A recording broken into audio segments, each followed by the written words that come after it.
just under half of U.S. travelers are confident that they will complete all of the trips they have planned for 2026. That's according to a new poll by Skift Research. Why the uncertainty? Well, perhaps you've read the news lately. We are only 9 days into 2026, and it is coming in hot. Welcome to the first Skift Travel podcast of the year. I am Sarah Kopit, as always, here with Seth Borko. And I think the news is going to overtake the pod today. Global events have impacted almost everything in these early days of 2026 in the travel industry. Well, it is no exception. And Seth, you actually were a little too close for comfort, I'd say, over the holiday break. Yeah. Thanks for having me back, Sarah. It's so good to be doing the podcast again, to see you again for the new year.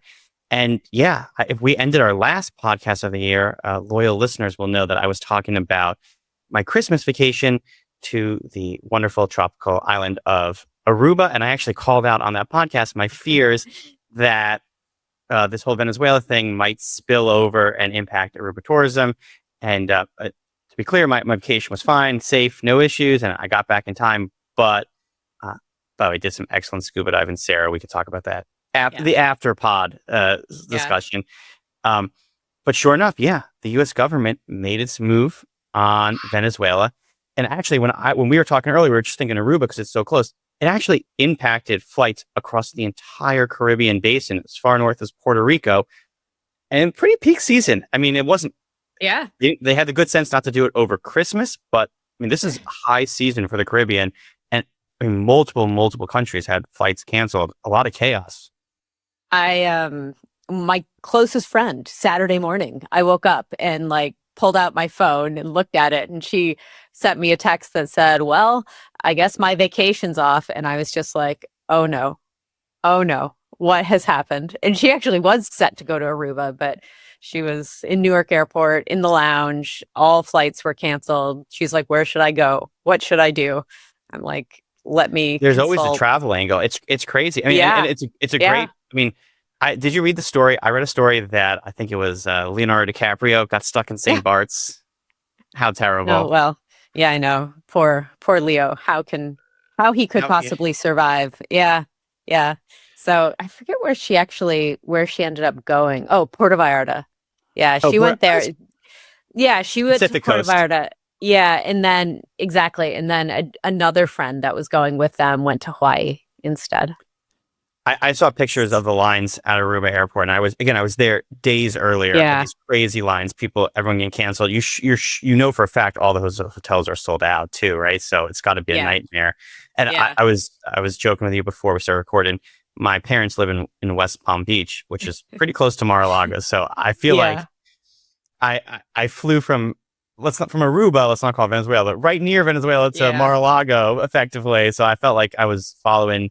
It was a very Trumpian holiday for me. I felt like I was close to the news. You know, it's funny. One of my, it's so interesting, just how all of this is affecting our personal lives. So Maduro is right up the street from me. I'm in Carroll Gardens, Brooklyn. That's where I'm sitting right now. So he's in the facility that's in downtown Brooklyn. And when I worked at Bloomberg, I used to get to the office very early, for the 6 a.m., rush of news that came out. And a colleague and I used to get in a car at 5:30 every morning to go over the Brooklyn Bridge. And there was a time where El Chapo was there and consistently on a regular basis made us late for work because it was the exact time they were taking him from the facility in downtown Brooklyn across to, I think, the Southern District in Lower Manhattan. And for El Chapo, they closed down the entire Brooklyn Bridge. Oh my God. At 5:30 a.m. So add that to his long list of crimes. I mean, I get it. Exactly. I mean, I feel like that's a scary one, actually. It's a really scary one. We always were kind of so I'm curious if what the commute angle is for the Maduro commute angle. There is always there's always a travel angle. There is always a New York angle. The way things work, I feel like being New Yorkers, and this is us, our bias, there's always something there's always patient zero, always criminal ground zero, whatever. But I think it's a good example. We're kind of joking about it, and obviously no one got hurt in Aruba. just an inconvenience. But it is a good example of how it seems almost impossible to avoid talking about politics, even when we just have a strictly business travel focused podcast. And even when we want to take a vacation and get away from it. I mean, I'll tell you, like, personally, I'm not super comfortable talking about politics in public on a podcast like this. And yet I am. You are, I know, but you're a pro at it. But and yet, this is not the only politics travel driven story of the week. There's another huge one out of Minnesota, right, Sarah? Yeah.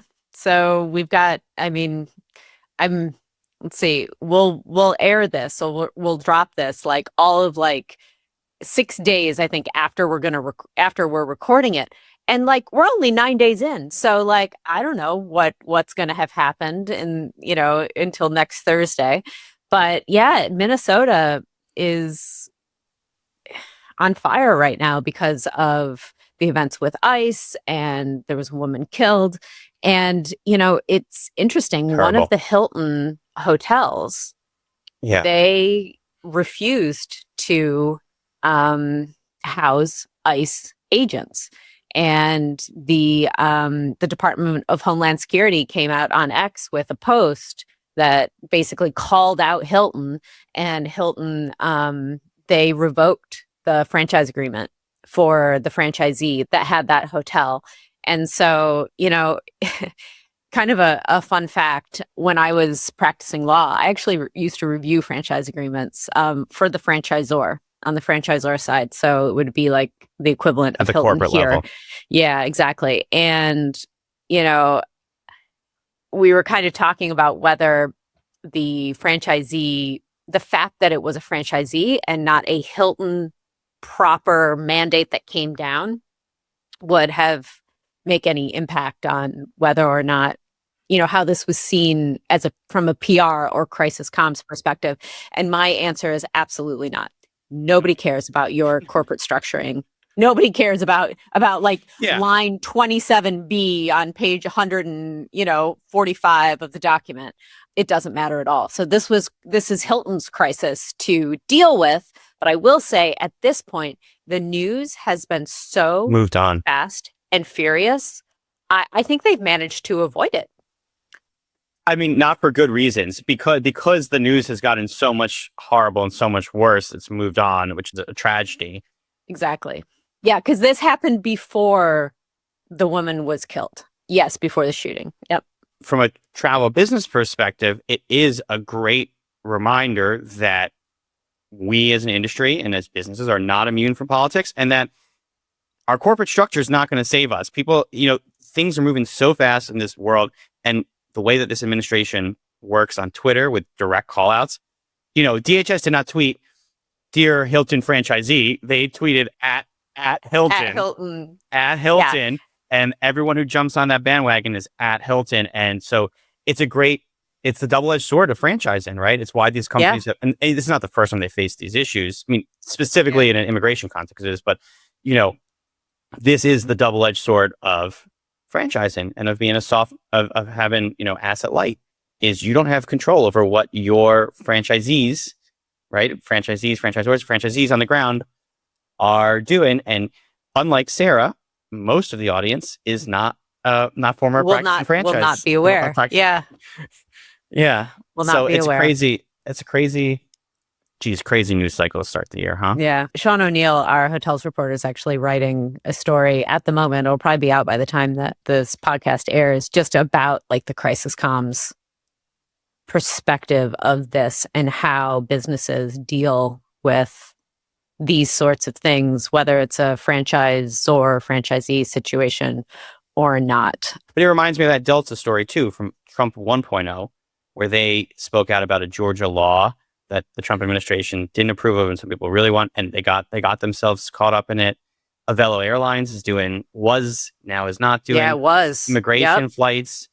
And so I think it's just a good reminder that, a lot of us are business travelers, but the average pub Joe is a vacation traveler. They travel to get away from this craziness. And it really is inescapable if you work in this business. You can't just bury your head in the sand and pretend it's not happening, because hotels, airlines, destinations like Aruba are all, it's all all front impacted. and center. Yeah. Yeah. And I actually reached out to Greenland. one of my contacts in Greenland. Yeah. And about how it's impacting tourism. And, I'll be writing something up about that soon as well. So, yeah, and they're not like, we didn't even talk about Greenland. We didn't even talk about Greenland. Talk about it's that. back in the We news. didn't talk about it. Like, you talk about the 51st state, like maybe Greenland. I still really want to go to Greenland. I'm not sure I'd be welcomed anymore, but I still really want to go. You know what? I did read, it was just the email came in right before we started recording. Greenland has said, I did get the top of it. One of their points is we are open and we are welcoming of everyone, Americans included. It's a great message. I still really want to go. All right. You're so welcome. Thank you, Greenland.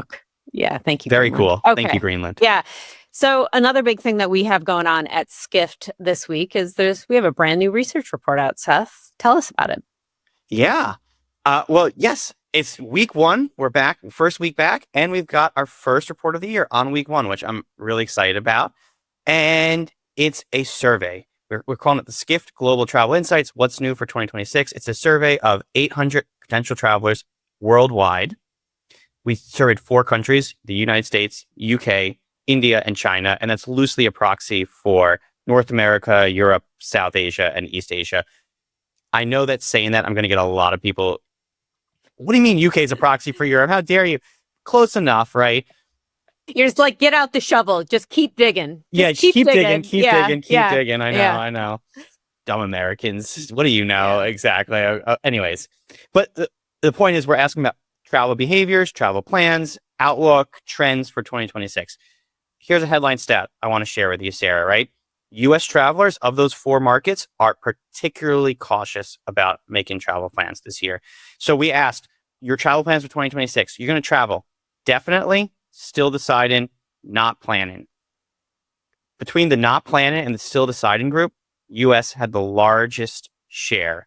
Almost 42% of American potential travelers said they're either not going to travel or they're still deciding. 24% said they're still deciding whether to take a trip this year or not, versus 10 to 15% in those other countries.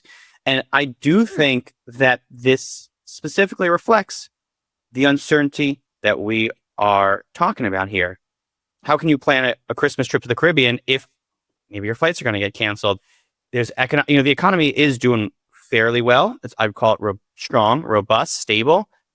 But, again, this is going to be, by the time this podcast airs, it will be old news, but there's a Supreme Court decision on tariffs that's about to take place today.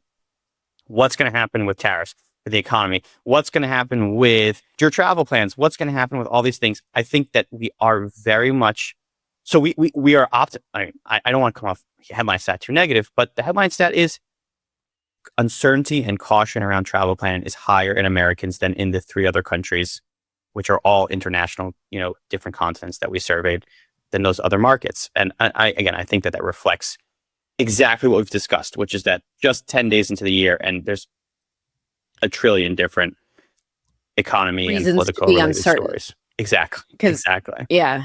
Leisure travel hurts when uncertainty is the name of the game. And and business travel too. Right, leisure travel, absolutely. And business travel, arguably even more so. If you're not sure about, if you as a CEO are not sure about what's going to happen next year, do you approve that conference budget? Big questions, right? Yeah. So, but it wasn't all bad news, right? No, no. And thank you for bringing me back from the brink there, Sarah. I think I've said on this podcast. Also, Seth. Yeah. I think I've said on this podcast before, I am an optimist by nature. I'm a glass half full kind of analyst. And, we did, one of my favorite survey questions we've ever asked was we give consumers, survey takers, a bunch of different discretionary things to spend money on. What do you want to spend your money on, Sarah? What are you excited to spend your money on? Is it electronics? Is it home goods? Is it fashion? Is it jewelry? What is it, Sarah? You can answer. Give us one more to the jewelry. Yeah.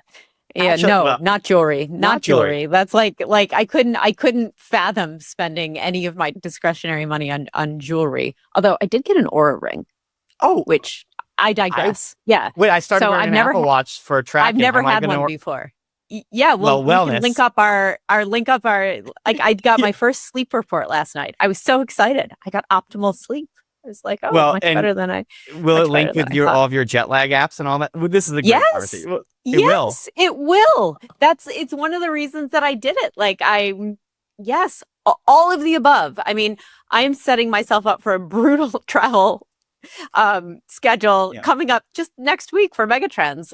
When you see and just so how bad your sleep score gets after an intercontinental flight, you're going to think twice about some of these trips. Sarah and I exactly, have a yeah. friendly competition to see who can do the most travel speaking engagements this year. Yeah. So, Seth got the first one. yeah. Well, no, you're going to Megatrends before me. You're going to make, anyways. Yeah, but I'm not. Yeah, we'll report back on that friendly competition. Seth won last year, and I can tell you that Sarah will win this year. But I digress. Book us. Yeah, Listen to the podcast. Decide who you want to speak and book us. We want it. But look, I digress. We asked these travelers discretionary items, and I think your answer is fascinating because we gave them a bunch of different choices, all discretionary. So we didn't say like eggs or gasoline or rent. We just said fun stuff to spend your money on. What are you most excited to spend your money on? The real answer is travel. The number one answer in the world is travel. That's the answer. Yeah. Number one, cut to the chase. China, India, UK, US. Number one by a long shot. Travel. It is the number one discretionary lifestyle spending item that people want. Bottom place was actually jewelry, which is fascinating. Yeah, that's what I was going to say. We did this survey last year, and we got the same responses. And so this is not just like a single point in time. This is for the second year in a row that we've asked this question. Travel remains the number one most exciting discretionary spend that people can spend if they have the money for discretionary spending, which comes back to the uncertainty conversation. And, there was a lot of concerns last year and a lot of crazy stuff happened last year. And yet it was still a good year for the travel industry. And I think that this survey suggests something similar about this year. I'm wondering what's going on in the UK with dining and entertainment. Like, do we need to like send Taylor Swift over there or something? Like, they're like so low on the dining and I'll have to dig into this. Yeah. Maybe there's a story. Chart. Maybe there's a story there. Exactly. And if you're not watching us on YouTube, where we are now, and you missed this chart, what Sarah's looking at is that the number two thing that people want to spend their money on discretionary was dining and entertainment, which, by the way, ties into travel. So much of dining out experiences happen when people travel. In fact, I think in the US, almost 1/5 of all restaurant spend happens on vacation. But the UK was notably low on that. We don't know. Maybe because the weather's not good. I kind of see what happened. It's just I was going to say they're so high on travel, but I guess everybody is. I will have to look more into the trends from the chart. I love this chart. It's something actually when I do go out and talk to folks around the world, this chart is always there because it's one of the most interesting things I think that we can really put numbers to show the impact of travel around the globe. So one of the other things that I was thinking about this year, American Airlines got free Wi-Fi finally. And that is who I have status and loyalty with, for better or worse. I think I saw on LinkedIn, it's like it's the credit card you got in college, and now you're loyal to them for life because of that? For life, till the end of time, because I can't change. I just can't. It's too hard. I have too many other hard things in my life, and I just will keep doing that. Yes, I will. And but now I get free Wi-Fi. Now, saves Skiff some money when I'm, traveling. Don't have to, create the expense report for the $18 Wi-Fi. So that's good. It is one of those modern miracles of flying, right? Like that we can now connect and work on planes. It's so great. A lot of people they look at me sideways when I say that, but I'm like, I was always so bored on planes. Like now it's just like the regular day. It's perfect, assuming the Wi-Fi works. But what else did your survey tell us about loyalty? Yeah, so with this survey, and if you are a listener, if you're at all interested in this, this is almost an 80-page survey. We go into a ton of different topics: loyalty, AI, travel trends, regions. But to your point, Sarah, I think loyalty is one of the ones I'm most excited about. And literally to yours, you gave a great story for this. We asked about what's going on in loyalty in terms of airline loyalty, hotel loyalty, credit card loyalty, Chase, whatever. And, we've been talking a lot about cards and the role, the rise of banks in travel loyalty. And again, if you're watching on YouTube or I'll talk you the numbers, we'll pull up a chart real fast. We said, which the chart, actually one more chart before this, chart 3, if you wouldn't mind.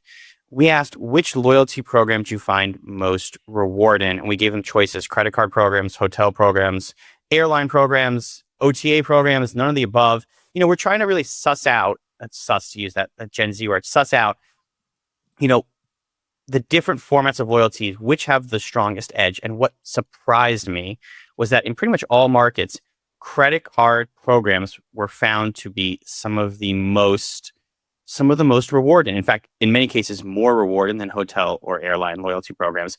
I think it speaks to changes that we already have witnessed, but that will probably continue to happen in 2026. And it speaks to your story directly, which is that, the average American flies, twice a year, really, and they probably swipe their credit card at least twice a day, if not more. Yeah. And so they feel those rewards more immediately. They earn those rewards faster. And like we said, there is a huge halo effect with travel, going back to that first stat. So the credit cards want travel is a fun thing to spend on. They want that halo effect, but they also have the frequency, and they found ways to make it really rewarding. And so I think, as we go into 2026, certainly if I were running a hotel or airline or any travel company, loyalty would be number one on my mind. And this is I don't know, this speaks to the continued, dare I use the word disintermediation, the $10 word when a one would use, the continued disintermediation of the continued rise, that's the $1 word, the continued rise of credit cards in the travel space.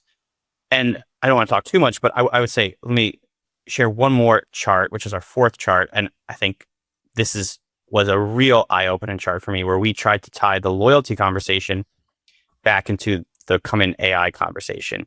And we said, hey, if an AI assistant found you a great price or a great schedule or a great fare or anything, just really made a really great recommendation, but it was not with the usual hotel or airline brand that you book with. So in your case, Sarah, you are American Airlines ride or die for life. But what if your AI assistant said, I found you a great flight on Delta?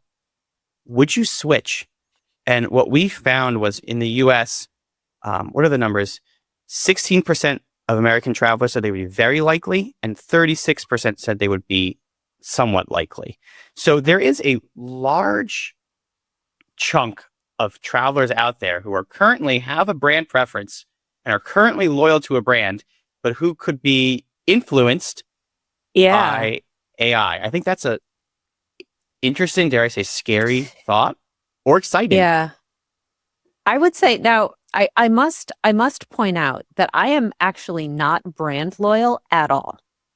I'm just not getting another credit card. Yeah. Yeah. It's just too, like I said, it's just too hard. My numbers are stored in my computer.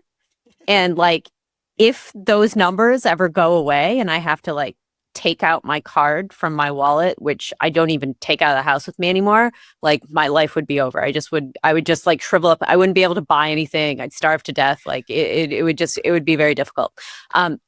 So Sarah, I would, if Delta came up with a better flight, I would most certainly fly on Delta, but I would never book a flight with my Delta points because I don't have any.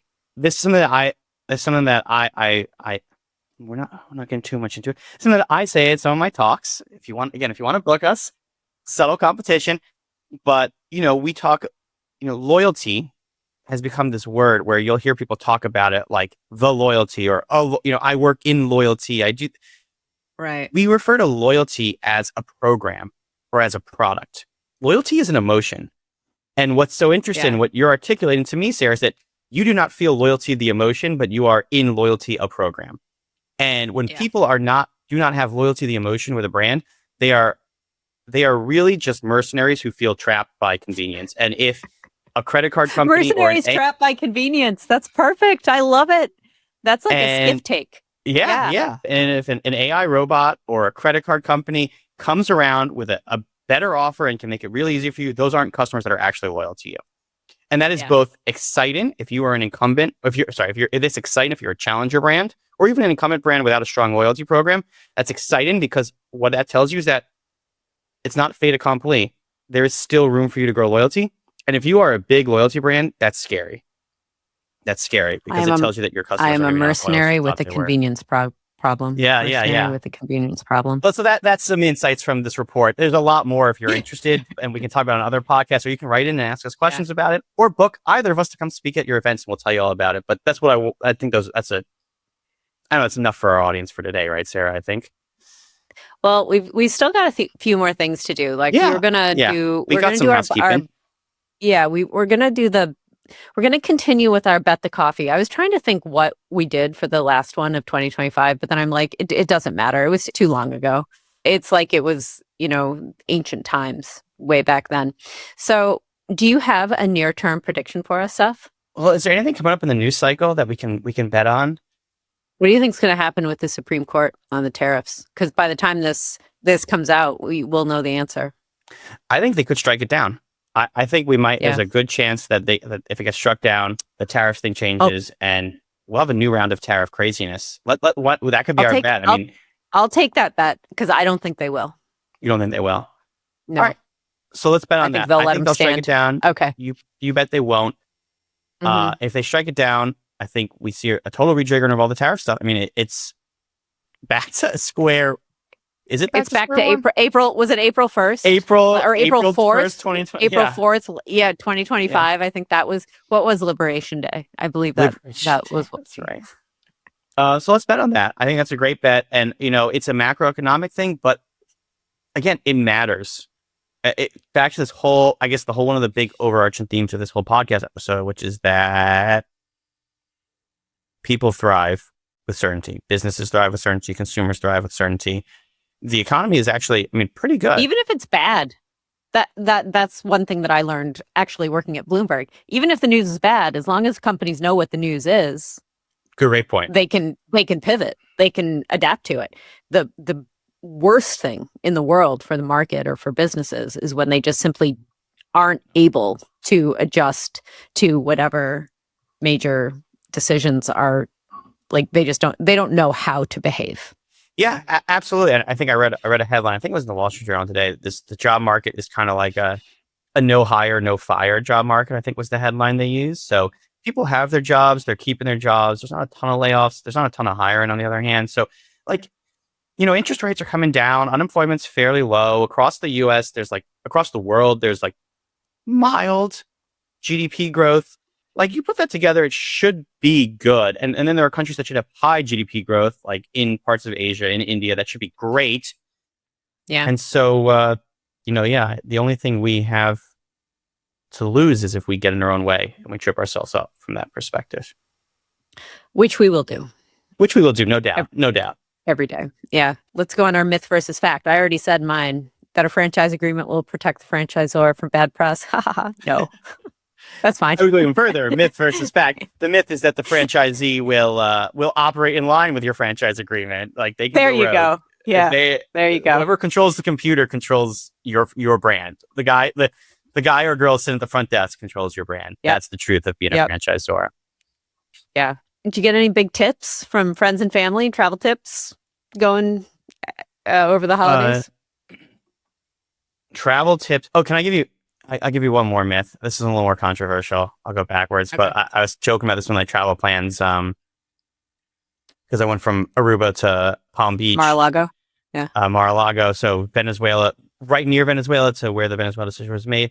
Another myth, DC was not involved at all. The myth is that DC has an important role to play in geopolitics, when in fact it's the Aruba Palm Beach corridor that is where all the politics is happening. Travel tip, this vacation, I checked a lot of bags. I've been checking a lot of bags lately. Were you a no checker before? Oh, I try and be a no checker to the best of my ability, but Sarah, you'll laugh. It was obviously my scuba gear that required checked bags. Yes, because I'm a checker. I can't be limited to a carry-on.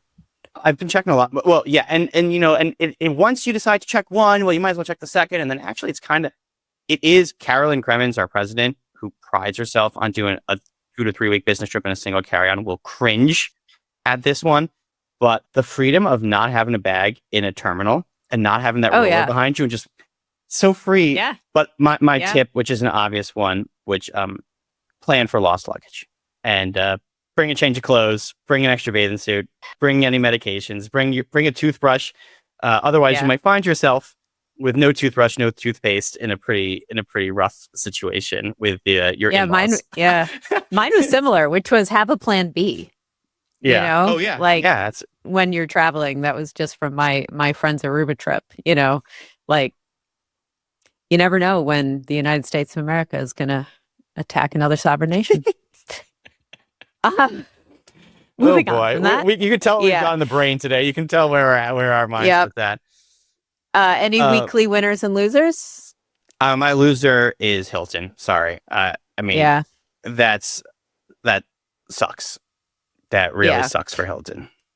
And my winner is anyone who is looking to bury some bad news right now.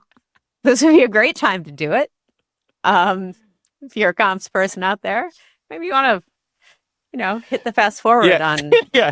Yeah. If there's any accounting issues you've been working your way through, today would be a great day to let the world know about it, right? Yeah, exactly. Seth, do you have a New Year's resolution? I have two. One is related to our Oura Ring Apple Watch conversation. The classic New Year's resolution. This one's not really about working out per se, but just about being more. It's more of a wellness resolution than a fitness resolution. Just being more conscious of my body, keeping better track of it, taking better care of it. More from a wellness perspective of what am I eating, how am I sleeping. And of course, exercising, but my resolution is not like hit the gym 3 times a day kind of resolution, because I've tried that before and it doesn't work. And I've got some hobbies stuff I want to do too. Obviously, scuba diving. I'm sorry, it comes up every podcast, but like I got some big plans for some classes I want to take this year. We'll call that a resolution. What about yourself? All right. Yeah, I don't do them. I think they're stupid. I don't know. It's like if you're going to do something, you can just do it whenever, you don't need a resolution. So no, I don't really have any. Well, maybe you don't have a New Year's resolution because the timing of the year is dumb and you can just do things. Are there things that you intend to just do outside the context of a resolution this year that you'd like to see get done? I mean, a travel resolution, a trip you'd like to take? Yeah, I'm going to continue to battle jet lag. Like it's the biggest hindrance to kind of my job, to my life. Like it's the biggest issue that I deal with. So I've been trying out some, for avid listeners, I tried out, FlyKit, like trying out like time shifter, like I got the Oura Ring now. I'm gonna try to figure out how to do it, how to fly internationally, how to do the long haul and still get some sleep. Did you see that article where they interviewed CEOs on their jet lag tips? Yes. Did you pick anything up? Was there anything good there? I thought that it was, I guess if you're asking somebody about their own personal tips, it's not tone deaf. But my overall take on that was it was incredibly tone deaf. It was like, my tip is to fly first class, by the way. Yeah. That's the tip. If fly first class, jet lag isn't so bad. Yeah, let's not call this, if you fly first class jet lag, great tip. If you have a lay flat bed with meal service, it turns out it's pretty good. I would add to my, resolutions, even though they're stupid, I can't stop digging. Like you said earlier, I'll dig myself an even stupider hole. But and it ties into our loyalty conversation. This is a resolution I'm making to you and our listeners live. But my resolution is to use my points. I got these points. And I keep saving them up for all these big trips. Yeah. And instead, I just want to have premium seats on more flights than one first class seat on one big trip. I want to have slightly more comfort on all my trips. I want to use my points. That's more interesting. See, I would be the opposite. I would save up all my points for that lie flat seat. Well, I've done that in the past, and inevitably you can't book it or it gets canceled. I don't know. I've had such. Yeah. No, but I totally agree. By the way, like if I have some sort of random thing that I have to, go upstate to do, and I need to stay in a hotel, just use the points. What are they for? They're for exactly that. Just use them. Be done with it. I'm going to London for a wedding. I can't afford business class, but you know what? I can get a great premium economy redemption. I'm not thinking twice about it. I'm booking them. I don't care if it cuts into my perfect 200,000 reward. Just book it. Have a nice flight. Arrive well rested. That's my resolution. There you go. That's a good one. I can get on board. Pun intended with that one. All right. That is it for this week. Thank you for tuning in for the first Skift Travel Podcast of 2026. Please come back and see us next week. And until next time, everyone.